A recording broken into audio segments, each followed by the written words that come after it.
Pemirsa, sejumlah warga yang kehilangan tempat tinggalnya akibat diterjang banjir di Kecamatan Langkahan pada Januari 2023 lalu, hingga saat ini masih menanti bantuan dari pemerintah Kabupaten Aceh Utara untuk merelokasikannya. Seperti yang terjadi di Dusun Alumirah, Desa Lebok Pusaka, Kecamatan setempat. Sebanyak 25 unit rumah hilang tersapu banjir, sebagian rusak parah, bahkan ada yang rata dengan tanah.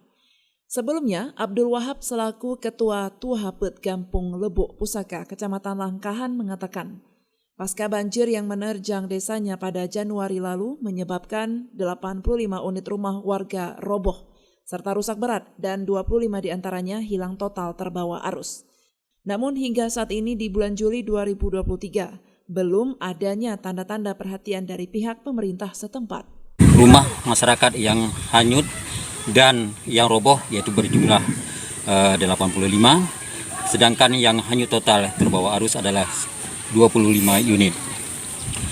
Selainnya berarti roboh, sehingga berarti pada saat ini sebagian yaitu masyarakat kita belum bisa kembali ke rumahnya masing-masing karena rumah tidak ada lagi, terpaksa masih mengungsi ya di tempat pengungsian yaitu di balai desa.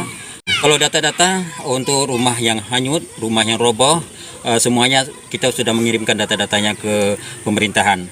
Cuma maka kami di sini dari masyarakat dan pemerintahan desa mengharapkan kepada pemerintahan agar berarti segera yaitu membantu masyarakat untuk tempat tinggalnya, terutama yang hanyut dan roboh tadi, karena sudah kita saksikan bersama-sama mereka sudah kehilangan tempat tinggal.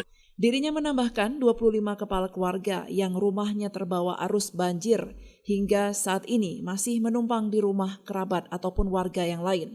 Padahal sebelumnya PJ Bupati Aceh Utara, Azwardi Abdullah, saat berkunjung ke lokasi telah berjanji untuk mencari solusi dan menangani kembali rumah warga yang terimbas akibat banjir.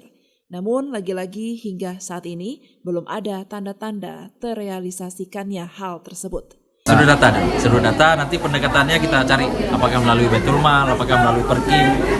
Yang penting data dulu nih, yang dihanyut-hanyut kan. Nah tadi saya minta datanya berapa KK. Nah kalau udah ada data insya Allah kita tindak lanjuti. Insya Allah pasti. Salah satu bentuk bantuannya nanti gimana Pak? Mungkin perkiraan. Ya, kalau rumahnya masih ada pasti kan rehab. Nah makanya kan kita data dulu nih. Ada rumah yang kadang-kadang mungkin dindingnya rusak, tapi rumahnya masih ada, berarti rehab. Kalau rumahnya nggak ada, tinggal tanahnya aja, berarti harus baru. Nah, makanya nanti kita harus lihat berapa rumah bangun baru, berapa rumah rehab, berapa rumah ini, baru kita lihat dulu datanya. Makanya saya minta tolong Pak Camat dengan Pak Isi, data yang paling penting. Ketika data nanti udah ada, baru nanti kita cari solusi untuk penanganannya. Warga berharap semua pihak bisa lebih serius memberikan perhatian terhadap kondisi masyarakat Aceh Utara yang saat ini sangat memprihatinkan. Dari Aceh Utara, Saiful Bahri melaporkan untuk Puja TV Aceh.